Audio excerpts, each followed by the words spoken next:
뉴스 에피타이저 오늘은 한미 무역 협상 관련한 얘기들로 좀 해보려고 하는데요.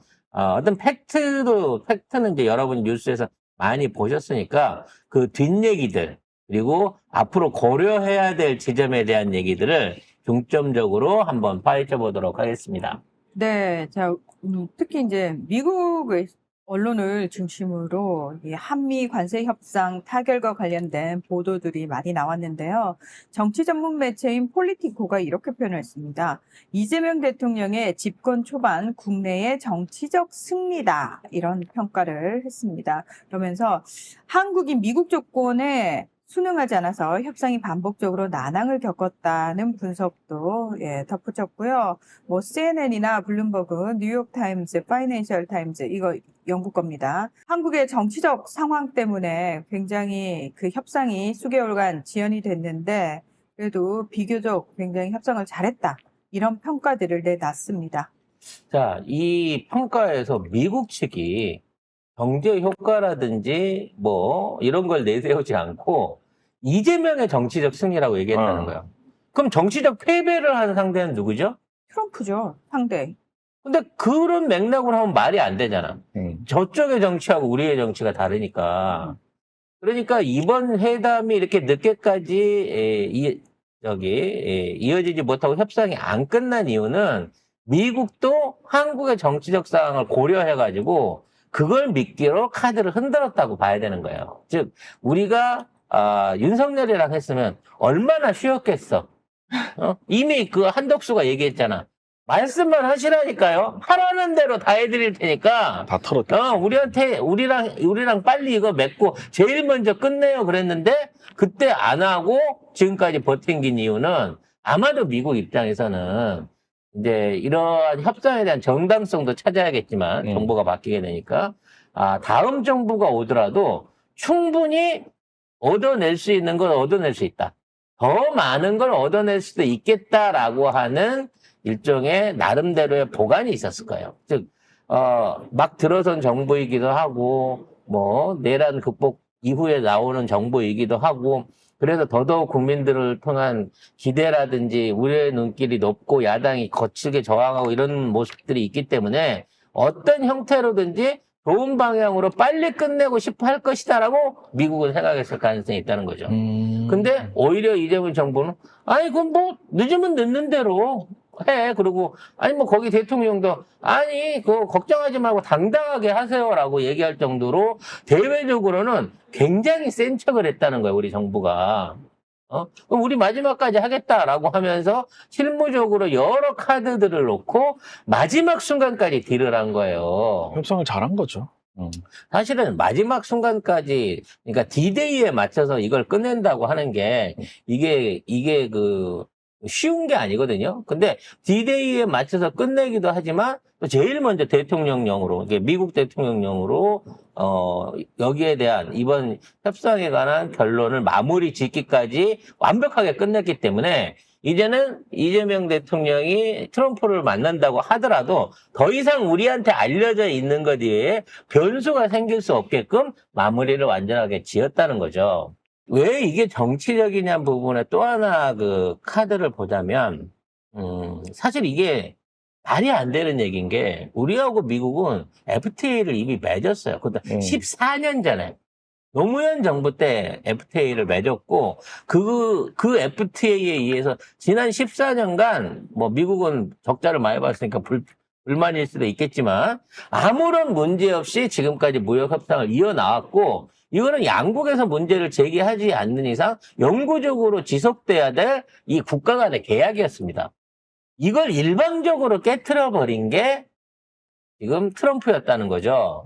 그러니까 이 정치적인 고려라는 뜻 안에는 과거의 민주정부, 그러니까 노무현 민주정부에도 노무현 정부하고 이 협상을 맺은 거를 일방적으로 파기하고 다시 민주정부로 갓 복귀한 이재명 정부하고 맺는 과정 중에 만일에 이게 뭐 엄청난 후퇴를 해버리거나 일본이나 주변국들에 대해서 불리한 조건으로 협상을 하게 되면 이 정부의 정통성이나 출범에 굉장히 큰 어려움을 겪을 수 있는 부분이었다는 거지. 그러니까 우리는 약점을 잡히고 들어가는 협상이었는데 이거를 이겨냈다는 거예요.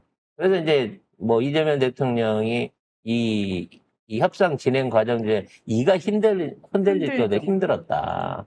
그러면서 우리도 국력을 키워야지 라는 생각을 많이 했다라 그러잖아. 그러면 대통령은 말 못하지만 매일 들어오는 보고 속에 얼마나 많은 걸 가지고 미국이 우리한테 갑질을 하려고 했었을지 발표는 못하겠지만 이런 고충들이 다 보이는 거예요. 그래서 이런 결과가 나왔을 때 일본 네티즌하고 일본 정치인들 빼고 나머지 모든 외신들이나 평가하는 전문가들이 한국이 성공적으로 좋은 조건을 이끌어냈다라고 평가를 하고 있다는 거죠. BBC 같은 것만 봐도 이거는 BBC 이제 영상인데 요거 영상을 캡처 좀 한 거거든요. 여기 대선방했다 이런 식으로 얘기를 하고 있습니다. 미국 측에서 쌀 뭐 이런 거 했지만 했다. 이번 협상에서 그러니까 짐 맥킨지 서울특파원을 직접 연결해가지고 굉장히 자세하게 보도를 했는데 특히 이제 한국이 스스로 설정한 레드라인을 잘 지켰다. 그러니까 쌀과 소고기 그 개방을 잘 지켜냈다라는 부분이죠. 그리고 미국에 약속한 3,500억 달러 규모의 투자에 대해서도 세부 내용을 보면은 한국에 유리한 부분이 있다. 가장 큰 금액인 1,500억 달러는 미국의 조선업에 투자될 예정인데 이건 한국의 전략에서 핵심적인 부분이었다. 한국은 조선업이 매우 발전해 있고 현대, 화나 같은 대기업들이 미국 시장에 진출하길 원했다. 나머지 금액 역시 대부분은 이미 바이든 행정부 시절에 약속된 투자금이지만 아직 실행되지 않았던 것들이다. 이 투자금은 미국 내 자동차, 전기차 배터리와 반도체 제조 산업체에 투입될 예정이다. 그러니까 3,500억 달러 중에 2,000억 달러에 들어가는 투자비가 이미 삼성이나 LG 에너지 솔루션 같은 SK 같은 대기업들이 투자를 바이든 때 약속해놓고 아직 안 집어넣은 돈까지 이 협상 안에 투자금 안에 포함을 시켰다는 거야. 즉 바이든의 성과를 그대로 들어다가 트럼프한테 준 거예요. 쉽게 말하면. 그래서 이 협상이 진행 중일 때 이재명 대통령이 재벌 총수들 만났을 때 그 얘기를 했어요. 앞으로 대미 투자에 대한 어떤 그 정보라든지 단계에 대해서 국가하고 밀접하게 상의를 좀 해줬으면 좋겠다라는 얘기를 했거든. 그래서 아니 이 양반이 그러면 기존에 덜 들어간 돈을 이번에 투자금으로 갖다가 얹으려고 그러나 그걸 해낸 거예요. 그러니까 지금 바이든이 그 얘기했잖아. 한국이 수십조 원의 돈을 미국에 투자하기로 했었다. 그리고 이제 그거를 발표를 했었지만 결국은 이제 지금 부지만 닦고 있는 상태고 지금부터 본격적으로 시설 투자라든지 설비 투자가 들어가기 시작하는 돈이 가장 많이 들어가는 시점이라는 거지. 근데 여기에 들어가는 비용들 자체를 이게 그대로 끝나면 바이든 정부의 유산이 될 건데 요걸 트럼프 정부하고 다시 맺어버린 거예요. 즉 같은 투자금을 가지고 두 번을 활용해 먹은 거지. 바이든한테 한 번, 트럼프한테 한 번. 그렇죠. 대신에 뭐냐? 여기에 우리 정부도 기여를 해야 되니까 여기에 있어서 이 투자에 들어가는 비용을 예전에 이제 기업이 스스로 조달을 해야 됐어요. 삼성도 자기 비자금을 쓰든 유보금을 쓰든 해외에서 돈을 빌리든 미국 현지에서 빌리든 했어야 되는데 기업 자체에서 돈을 빌리려고 했던 거에 대해서 정부가 보증을 해주겠다라는 정도의 특혜를 주고 바이든 때 써먹은 투자 목표 금액을 여기다 써먹었다는 거죠. 그러니까 2천억 달러 중에 최소한 한 1,000억 달러는 그걸로 그냥 통친 거예요. 그 나머지 부분에서 들어가는 게 조선업은 별도로 치고요. 그리고 나머지 부분에서 들어갈 것들이 뭐가 될지 모르지만 이건 역시도 민간 자본이 들어가겠다고 했을 때 사업 타당성을 놓고 정부가 추가 보증해주는 여력으로 가면 되는 겁니다. 그러니까 보증을 해주는 거기 때문에 기업이 망하지 않는 이상 그 채무에 대한 책임은 기업이 가지는 거가 되기 때문에 우리가 흔히 얘기하는 대로 무슨 뭐 외환 보유고를 쓴다느니 국짐이 얘기하는 대로 그걸 통해 갖고 외채가 늘어난다더니 국채가 늘어난다더니 이러한 시스템은 아니라는 거죠. 여기에 계속 이제 댓글로도 물어보시고 악플 다는 사람들이 그 얘기를 해요. 이거 투자 들어가면 90%는 미국이 다 먹는다는데 우리 기업들한테 들어온 돈이 없다는데 그게 무슨 말도 안 되는 소리입니까? 그러니까 일본이랑 얘기했을 때 트럼프가 똑같은 얘기를 했었고 우리한테도 그냥 복붙해서 붙이는 건데 실무적으로 그게 가능하지 않아요. 어떤 미친 기업이 빚내갖고 거기다가 내가 투자를 했는다. 예를 들어 도요다가 100억을 투자했는데 거기서 10억을 벌었더니 9억은 미국 측에 내고 1억만 도요다로 갖고 가면 누가 거기다 투자를 합니까? 그래서 지금 미국 전문가들도 미국 언론들도 해석을 하는 게 자, 그 정도의 돈이 들어와 갖고 미국 안에서 쓰여지면 그 안에서 생기는 여러 가지 뭐 부수 효과나 낙수 효과 같은 현상을 통해 가지고 그만큼 이득이 많이 생기고 그 이득의 90% 정도는 미국 것이다. 즉 미국 사람이 혜택을 본다는 의미지 거기 투자 수익에서 나오는 비용을 미국이 가져간다라고 하는 뜻은 아니라는 거야. 거기에 대한 구체적인 문구나 조항 자체도 조약에 없는 거고 그렇기 때문에 국짐이 얘기하는 대로 이거를 하는데 2천억 달러 이상의 외환 보유고 내지는 국채가 늘어날 위기가 있다라든지 또는 이걸 통해서 돈을 벌어봐야 미국이 90%를 갖고 간다. 이거는 사실상에 몰라서 하는 얘기거나 악의적으로 만들어낸 거짓말이다라고 얘기를 이해를 하시면 될 것 같습니다. 특히나 하나원소는 이미 미국의 조선소를 인수를 해갖고 있었는데요. 인수는 했는데 일단 제일 어려운 게 이제 철을 구할 데가 없는 거예요. 그러니까 조선소를 하게 되면 각종 부재료나 원료를 구해야 되는데 기존의 미국 회사들이 물량을 제공하거나 또는 그 물량을 받으려고 하더라도 TO가 없는 거야. 여기는 수입 이게 새로운 회사이기 때문에 새 거래를 열어야 되는 거야. 그리고 앞으로 거기에 들어가는 시설 설비 개선이라든지 이런 걸 통해서 들어가야 될 돈이 수십억 달러라고 해요. 그래서 그걸 자체 조달을 해야 되나 뭐 어째야 되나 고민을 하고 있던 차였는데 하나오션 같은 경우에는 그냥 하늘에서 땡이 떨어진 거야. 모든 규제라든지 거래선 같은 것들에 대한 것들을 전부 다 미국이 대주기로 했고 심지어 이번에 투자되는 게 한국이 투자를 해갖고 2천억 달러를 쏟아 넣는 이 돈에 의해 갖고 반도체나 자동차나 조선 배들이 만들어지게 되는 제품에 대해서는 그 완성품을 미국 정부가 전량 수매한다는 별도의 계약까지도 돼 있는 거예요. 그러니까 판로에 걱정 없이 반도체고 배고 자동차고 만들어서 팔기만 하면 미국 정부가 사준다는 약정까지 맺어갖고 왔다니까? 근데 그런 건 아무도 보도를 안 하잖아. 그래서 특히나 마지막에 했던 한국 정부하고의 협상이 만일에 이게 먼저 이루어졌다고 하면 나머지 국가들과의 협상이 쉽지 않았을 거예요. 그 3,500억 달러 투자 중에 1,500억 달러는 조선협력. 네. 여기 펀드라 가지고 굉장히 잘했다. 우리나라가 훨씬 유리한 것이다. 이렇게 얘기하는 거예요. 왜냐면 미국이 조선 시장이 크긴 하지만 뭐 노조라든지 여러 가지 뭐 군사적 규제 이런 것들 때문에 대국적 규제 때문에 여기에 진출하는 외국 기업들이 굉장히 저기를 많이 받아왔다, 제약을 많이 받아왔단 말이에요. 최근에 일본도 미국의 USST를 인수했다가 정부가 나서 그 계약을 무효화시켰잖아요. 그래서 미국 안에서의 그 안보와 관련 있는 이런 중공업 산업에 대해서 외국 기업이 진출하는 거는 굉장히 조건이 까다롭고 제약이 많습니다. 근데 이 조선이라고 하는 이 중공업의 꽃이라고 하는 조선업에 한국 기업이 진출하는 거를 미국 정부가 적극적으로 도와주겠다라고 지금 약속을 받아낸 거예요. 그리고 뭐 우리가 뭐 조선업으로 따져갖고 하는데 회사가 많아요? 3개밖에 없잖아. 현대, 삼성, 하나밖에 없잖아.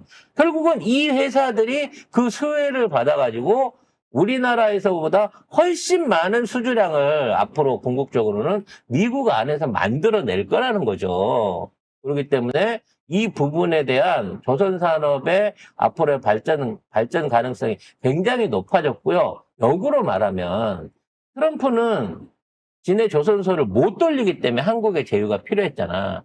그래서 우리나라한테 군함도 만들어주고 새로 고쳐주고 뭐 이런 것들을 요청을 하려고 할 때는 야, 우리 주한미군 있으니까 니네들 우리 주둔비로 해갖고 쳐. 전략자산 전개비용 니들 내듯이 앞으로 우리 전략자산 니네들한테 수리하고 만들어내는 비용에 대해서 니네가 책임져 하고 떠넘기려고 그랬어요. 그 안보 비용이라고. 근데 이거를 미국에서 만드는 걸로 옮겨왔잖아. 그러니까 그 비용을 떠안을 필요도 없어졌다는 거죠. 그래서 같이 얘기됐던 주한미 주둔비 여기에 관한 조항도 이번 협상 타결하고 아무 상관없이 끝났어요. 안 건드리고 그냥 지나왔다고. 그러니까 이번 협상 타결 조건으로 이 주둔비를 올려줘 10조 원을 내 뭐 이런 조건이 들어왔다 그러면 또 골치 아팠을 거거든. 그것까지 깨끗이 털어냈다는 거야. 그리고 아까 말씀하신 것처럼 투자를 하면 이 선박, 반도체, 2차 전지 이런 게 생기잖아요. 투자한 거를 결국 미국 정부가 구매하게 그렇게 구조화를 시켜놨어. 약속을 맺었다니까. 미국이 사야 돼요. 그렇게 된 거는 우리한테 유리한 거지, 그런 거. 훨씬 유리한 거지. 어차피 수출해서 팔 걸 이제 맘 놓고 미국에 들어가갖고 진출해서 만들어서 팔면 이게 재고가 남을 수가 없는 게 된 거란 말이야. 그리고 총 투자액도 3,500억 달러면 일본은 5,500억 달러잖아요. 뭐 3분의 2 수준이고. 모든 게 다 일본보다 훨씬 좋은 거예요, 지금. 상황 자체가. 그래서 이렇게 했는데도 불구하고 이것 때문에 국채가 늘어나고 경제가 힘들어지고 미국에 퍼주기로 했다. 15%도 못 받아올 거야! 라고 이렇게 하다가 15% 받아왔더니 13%는 받아야지 그게 뭐야? 아니 우리 이후에 13%가 나오게 된다면 모르겠어. 협상을 잘못했다 그럴 수 있을지 모르겠지만 이제 남은 거는 카나다나 카나다밖에 없는데 사실은 멕시코는 항복했으니까 아니 뭐 농산물이나 브라질 정도밖에 없을 건데 지금 카나다에 대해서는 오히려 10%를 늘려가지고 35%를 때리겠다고 지금 선언을 하고 있는 거예요. 브라질 40%, 캐나다 35% 이렇게 해가지고 지금 서명을 했다고 하는데요, 보니까. 예. 아니 이거는 트럼프가 행정명령으로 서명해서 쓰면 끝이잖아. 그렇지. 백지수표 같은 거야. 야, 진짜 미국 대통령 할 만하지 않아요? 인도 25, 캐나다 35, 멕시코 30. 다 이렇게 됐는데 왜? 딴 나라들하고 조약을 하거나 말거나 우린 15인데. 협상을 하거나 말거나 트럼프가 지 마음대로 8월 1일 되니까 그러니까. 지가 그냥 숫자로 120% 써 넣어가지고 자 앞으로 이게 니들 관세하고 때리고 있다는 거죠.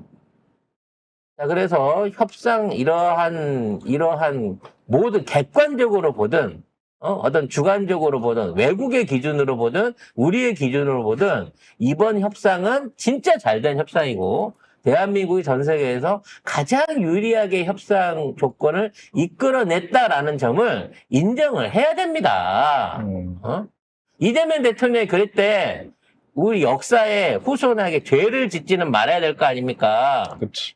이 협상을 굴욕적으로 해갖고 국가에 부담을 미치게 된다면 한미 FTA 14년 걸려갖고 그동안 유지해 오던 거 날라가갖고 이걸 뒤집어갖고 한국이 앞으로 대대손손 미국에 봉이 된다고 치면 경제적 봉이 된다고 치면 이건 진짜 후손의 미래를 팔아먹는 짓거리예요. 이걸 한덕수가 하려고 그랬어. 그랬는데 안철수가 한덕수 보냈으면 더 잘해왔을 거라잖아. 그때 한덕수가 했어야 된다잖아. 제정신 아닌 놈이에요. 진짜 안철수는 미친 것 같아요. 내란 사태 때 당대표였던 이재명도 책임지고 수사를 받아야 돼. 특검에서 수사받아야 되는데. 아니, 민주당 당대표로 지금의 계엄을 막아낸 사람이 이재명인데 왜 수사받아? 내란 때 당대표였으니까 수사를 받아야 된대. 침해 아니에요? 안철수 이 정도 되면? 하여튼 말하는 하나하나가 다 양아치입니다. 이제 안철수는. 발음은 정확하게 하시나요? 발음도 발음이지만 이게 눈빛이 이상해요. 초점이 없어 보여요. 그래서 이번 협상 과정 중에 여러 가지 비화들이 지금 새롭게 얘기들로 나오고 있습니다.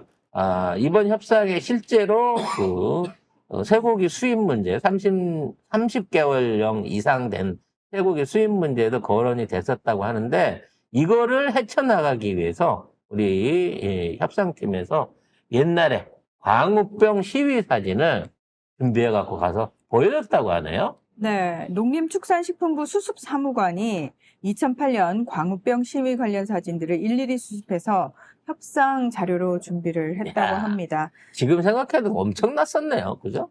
2008년 6월 1일. 네.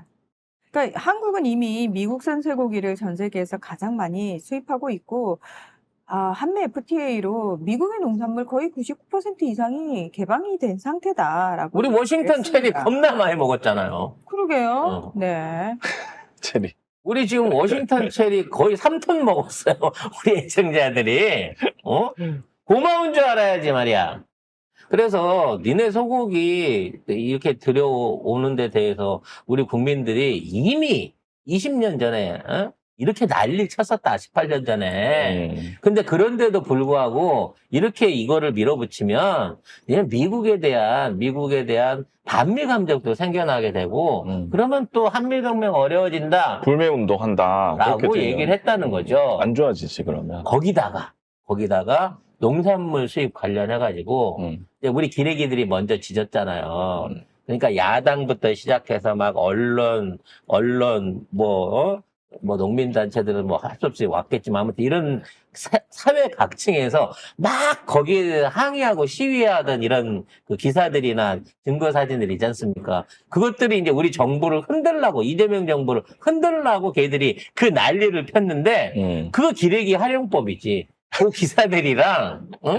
기사들이랑 요 시위 장면들 자료를 보여주면서 지금 봐라. 우리 타결도 안 했는데 벌써부터 이렇게 대한민국 언론이 총 걸기를 해갖고 지금 이거 안 된다고 난리를 치고 있는데 니들이 이렇게 하면 되겠니? 니들이 이거를 하자 그러면 되겠니? 라고 했다는 거죠. 그러니까 미국 입장에서는 야 이제 막 출범한 정부에 대해서 언론들이 야 이런 농축산물 협상에 대해서는 이렇게 똘똘 뭉쳐갖고 반대를 하는구나. 요렇게 쓸 줄 몰랐지. 사실 우리 언론들은 이재명 정부 망해라라고 계속 그거 얘기를 한 건데. 근데 오히려 우리가 활용한 거죠. 정부가. 봐봐, 지금 난리잖아, 나라가.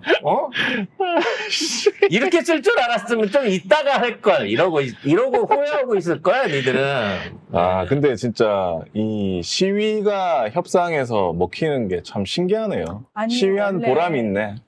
원래 국제 정치에서는 국내 정치나 국내 이익 집단의 여론, 국민 여론이 굉장히 중요한 역할을 합니다. 이게 이제 정치학에서 양면 게임이라고 표현을 하는데요. 사실은 농민단체의 시위가 먼저 선제적으로 나와준 게 우리 정부를 도와준 겁니다. 그렇죠. 네. 그래서, 이제 우리 모든 국민들이 또는 언론들이 이렇게 열심히 우리 정부를 지지하고, 농축산물 협상에서 물러나지 마라 그랬다. 사실은 걔들 생각은 반대였지만. 그래서 요렇게 얘기를 했더니, 그러시냐. 그러시면 솔직히 내가 그 주무 대표이긴 하지만, 사실 트럼프 지 맘대로 하는 거 아니야. 그러니까 트럼프랑 얘기할 때 트럼프의 뭔가 호감을 가질 수 있는, 뭔가 흥미를 끌 수 있는, 내가 비결을 가르쳐 줄게. 니네가 대표단이 트럼프 만났을 때 이런 방식으로 설득을 해봐 그러고 현장에서 팁을 줬다는 거예요. 러트닉 상무장관이거든요. 네. 이 사람이 왜 쪽집게 그랬지? 왜 그랬지? 그냥 너무 좋았나? 아니, 자기도 좀 한심했을 거예요. 왜냐면 자기 베트남이랑 열심히 11표를 해왔더니 20%라고 때려버려. 일본이랑 열심히 해왔더니 지 마음대로 풀어줄 거 풀어주고 묶을 거 묶어버려. 왜 보낸 거야 도대체? 이 허탈하지. 하워드 러트닉 장관은 리틀 트럼프로 불리는 사람입니다. 굉장히 좀 기업가로서 입지전적인 인물이라고 할 수가 있는데요. 이 사람 역시도 사실 표현이 굉장히 좀 직설적인 스타일이에요. 근데 제가 봤을 때는 러트닉 상무장관, 이번에 부각이 됐지만 원래는 이 협상을 베선트 재무장관이 전면에서 이끌었거든요. 그리고 그 이전에 관세라는 거를 이제 관세 정책을 트럼프에게 뽐뿌질한 사람은 피터 나바로라고 하는 백악관 정책 고문이고요. 근데 이제 그 나바로 고문을 제끼면서 베선트 재무장관이 부상을 했었는데, 그리고 베선트 재무장관을 다시 제끼고 러트닉이 지금 앞서 나오는 거거든요. 저는 이들 사이에 충성 경쟁의 일환이라고 생각을 하고요. 러트닉 같은 경우에는 아마도 일본과의 협상에서 이제 본인이 역할을 하면서 앞으로 치고 나왔는데, 한국과의 협상, 그러니까 일본과 협상 끝나자마자 바로 야, 일본과의 합의 내용 보면 한국이 욕 나올 거야 라고 얘기하면서 한국을 압박하고 자극했던 대표적인 인물이거든요. 러트닉 장관은 아마도 본인이 이번 기회에 한국 협상까지 본인이 성공시켜가지고 제대로 트럼프 눈에 들어야 되겠다.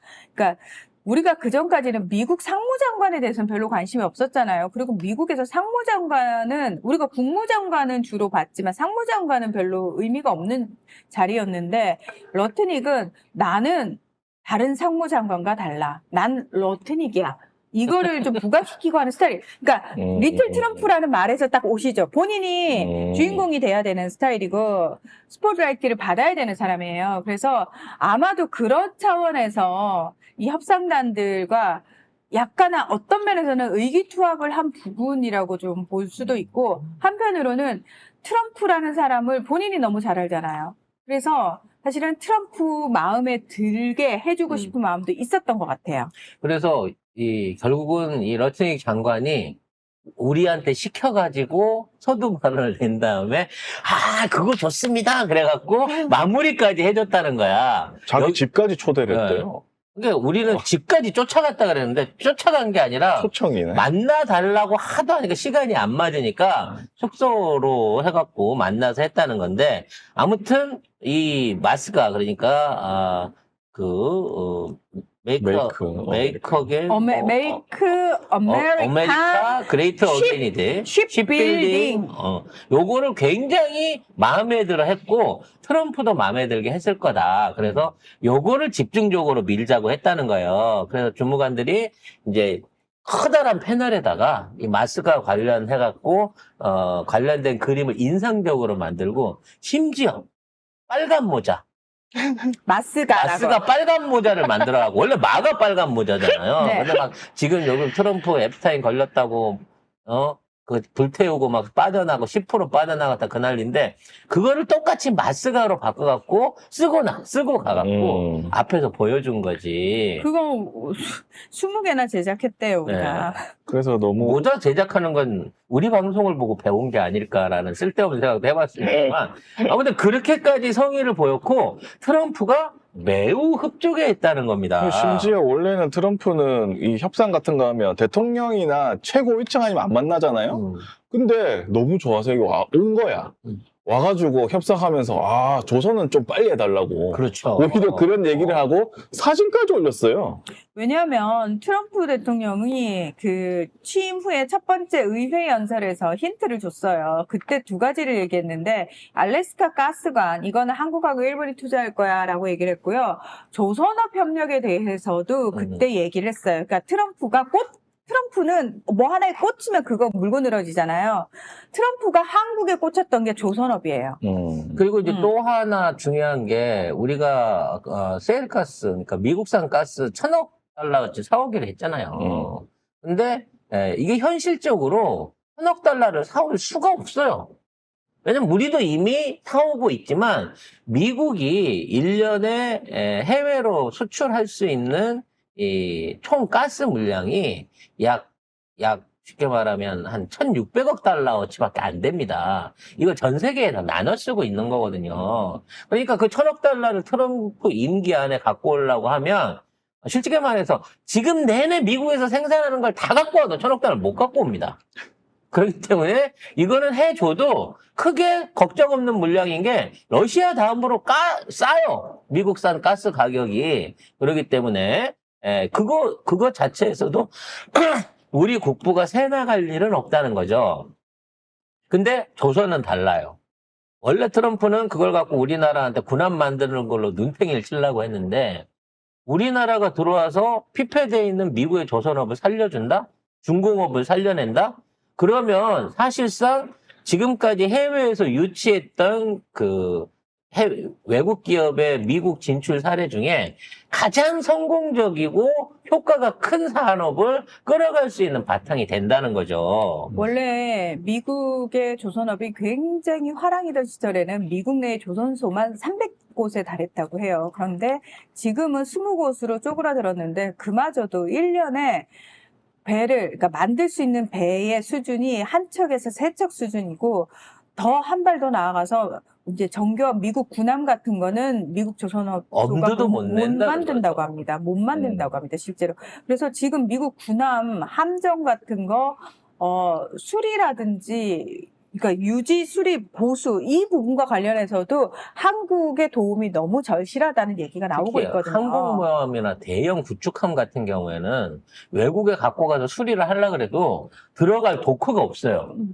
근데 미국의 도크는 이미 말라가지고 그거를 받아갖고 쓸 수 있는 여력이 안 돼 있어. 그러니까 트럼프 입장에서도 이거 겁나 곤란했거든. 근데 이 문제를 해결해 주겠다고 하는 순간 트럼프는 야, 내가 한국 덕분에 장기 집권하겠구나. 차기까지 나가겠구나 하는 결심을 굳힌 것으로 보입니다. 그리고 사실 그 부분과 관련해서 다른 나라에 이게 국가 안보와 관련된 부분이잖아요. 미국의 군함은 안보와 관련된 상황이어서 다른 나라에 그걸 보내가지고 하는 것도 참 껄끄러운 부분이 있어요. 그죠? 기술이 새나갈 네. 수도 있는 건데. 군사 기밀이 좀 새나갈 수 있는 부분도 있고 하기 때문에. 근데 한국이 들어와가지고 미국의 조선소, 그러니까 폭삭 망한 조선소를 인수해가지고 거기서 다시 이제 인력에 대한 재교육부터 시작해가지고 해준다라는 거 아닙니까? 그래서 세계 최첨단 선박을 만들어준다는 거 아니에요. 그렇죠. 그래서 이걸로 갖고 트럼프는 재선 계획의 하나로 쓸 계획인 것 같습니다. 왜 재선 얘기가 벌써 나오냐면 트럼프가 갑자기 뜬금없이 백악관 안에 연회장을 리모델링을 한다는 거예요. 그러니까 백악관 앞에 네. 이제 백악관용 그 파티장을 파티장이 있는데 요걸 보통 리모델링을 한다는 거예요. 그러니까 밑에가 원래 이제 잔디밭인데 그게 이제 일기 때도 멜라니아 여사가 힐을 신는데 거기서 이제 연애를 하고 그러면 이제 힐이 빠지고 이러니까 이렇게 걸어 다니는 길은 대리석으로 깔아버렸대요. 돌로 깔아버렸는데 이번에 아예 건물을 짓는다는 거죠. 거의 대부분의 길을 그렇게 바꾸겠다. 거의 그 장소 자체를 바꾸겠다고 얘기를 하고 있어요. 그래서 저게 그 연회장 뭐야? 짓는데 비용이 4,500억 정도 든대요. 4,500억. 제정신이 아니네.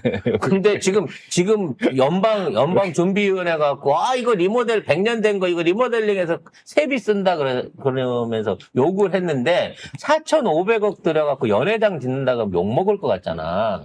그래서 저거를 자기 돈하고 자기 기부자들, 그러니까 100% 나라 돈 안 쓰고 기부자들이 내 돈하고 나를 기부해준 나를 좋아하는 사람들 걸로 해갖고 저걸 짓겠다라고 얘기를 하고 있다는 거예요. 그러면 저거 아무리 공사 짧게 잡아도 2년은 걸릴 거란 말이야. 2년 윤석열 이상도 걸릴 수 따라쟁이다. 있고. 김건희 따라하냐? 사우나 안 만드냐? 근데 3년 후에 그만두고 나갈 결심이었으면 내가 이걸 왜 만들겠어? 그러네. 이거는 트럼프가 다음에 나오겠다. 4년 지나고 나오겠다라는 선언이나 마찬가지라고 봐요, 저는. 너무 김건희 뉴스를 자세히 보는 것 같은데? 한국 트럼프가? 뉴스를 너무 많이 보나 트럼프가 아니면 너무 한국을 좋아해. 트럼프도 김건희하고 같은 DNA가 일부 있을 수도 있어요. 네. 맞아요. 집무실 벽에 걸린 그림은 트럼프 취임 후 6개에서 20개로 늘었다고 합니다. 아, 그림 산다. 그럼 꺽지. 그 그림을 판 사람이 트럼프 딸인가? 왠지 아무튼- 사우나도 있을 것 같아. 네. 골프장 이런 것도 있을 것 같고, 골프 연습. 아무튼 트럼프는 이번에 한국과의 무역 협상에 매우 만족해하면서 이재명 대통령과의 만남을 크게 기대하고 있다라는 겁니다. 그래서 이제 앞으로가 더 기대가 되는 부분이 많은 거예요. 일단 이재명 대통령을 만나갖고 기분 좋다고 한 2% 정도 관세를 더 깎아주지는 않을까? 개인적인 기대를 한번 해보면, 요건 이제 웃자고 하는 소리긴 한데, 트럼프가 워낙 기분파니까, 나 이게 뭐 한국의 지금 정책이나 이런 게 너무 마음에 들어. 나 노벨상도 타게 해준대. 이렇게 기분인데, 그냥 우리 한국은 특별 우회 조치해서 한 2% 까줍시다. 이렇게 나올 수 있다는 거예요. 그렇게까지. 근데 그게 아니더라도, 이번에 가서 이재명 대통령이 참 트럼프를 잘 구워 삶아야 되는 게, 북한과 미국과의 대화가 진척이 될 거예요. 그럼 이제 어떤 형태로든지 미국과 북한이 수교를 하게 될 거고, 트럼프 임기 안에. 그렇게 되면 이제, 경제적 교류를 가지기 시작할 거거든요. 그럴 때 북한의 조세 최혜국 대우를 받을 수 있도록 해줘야 되는 겁니다. 이거는 개성공단 때도 시도가 됐었고 문재인 대통령도 시도가 됐던 거거든요. 근데 이제 개성공단 때 하나 실패한 게 뭐였냐면 개성공단에서 만드는 물건을 미국에 수출할 때 이걸 미국산으로 한국산으로 할 거냐 북한산으로 할 거냐 거기에 대한 세금을 면제해 줄 거냐 아니냐가 이게 이슈가 됐던 적이 있거든요.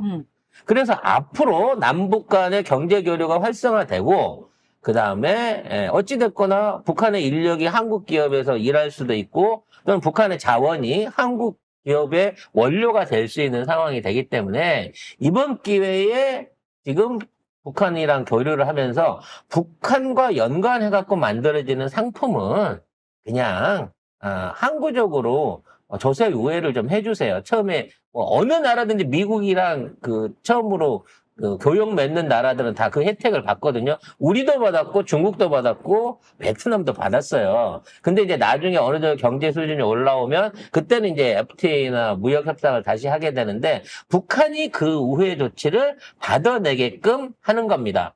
그냥 길게는 말고 한 100년 정도만. 그럼 어떻게 된다?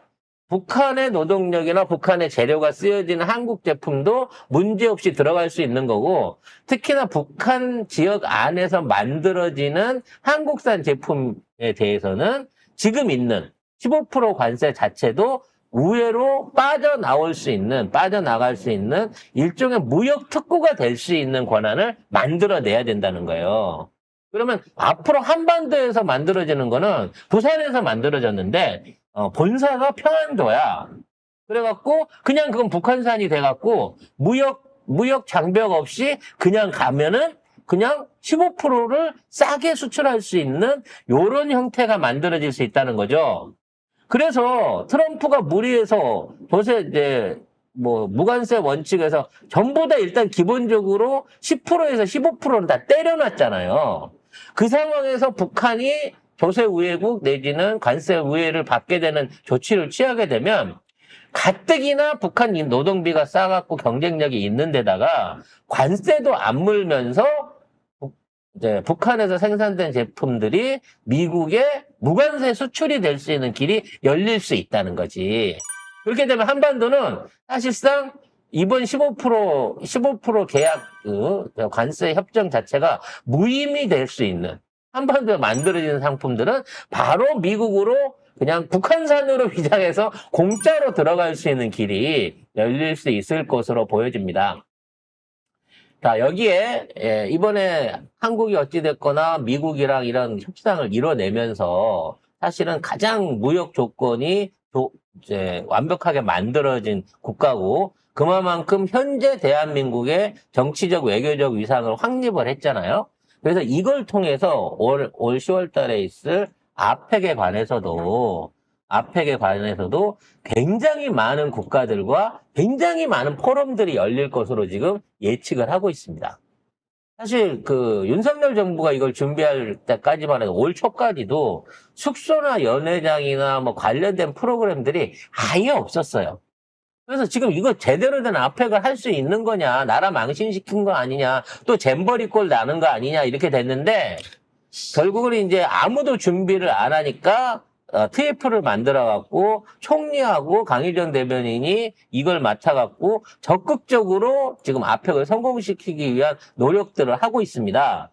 여기에 한국의 외교적 위상이 올라가면서 이 아펙을 통한 그동안 이제 태평양 국가들이 뭔가 이제 해결하지 못했던 그 다자무역 관련한 뭐 협상이라든지 또는 뭐 동아시아 전체를 묶어갖고 바운더리로 무관세 정책을 만들어내거나 뭐 여행이나 통관에 관련된 서류라든지 뭐 비자를 없애거나 뭐 그와 관련된 여러 가지 진일보한 조약들을 이번 아펙을 통해서 만들어낼 수 있지 않을까. 뭐 벌써 김민석 총리가 베트남 조국 전선 위원장을 접견을 했네요. 이분이 와서 뭐 원전이나 고속철도 이런 전략 사업에 협력을 강조를 했다고 합니다. 그래서 이미 지금 다른 경제 권역에 비해서 유럽이나 미주는 어느 정도 끝났고요.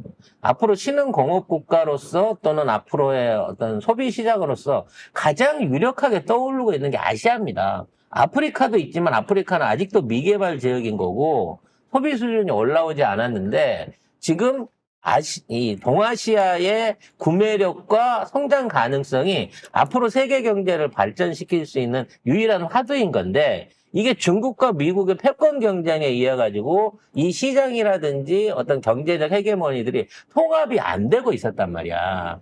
그러니까 뭐 아펙 전체에서 일종의 무역기구를 하나 만들어서 자유무역을 해보자라는 논의가 20년째 진행이 안 되고 있는 게 아마 이번 아펙을 통해서 한국을 중심으로 한국이 주도하는 이러한 무역기구가 설립될 수 있지 않을까. 그리고 이 안에서 실제적으로 유통이 가능한 가장 실용화되어 있는 이 아시아권, 범아시아권 이 스테이블 코인, 화폐에 대한 문제도 어느 정도 진전이 나오지 않을까라는 생각도 해봅니다.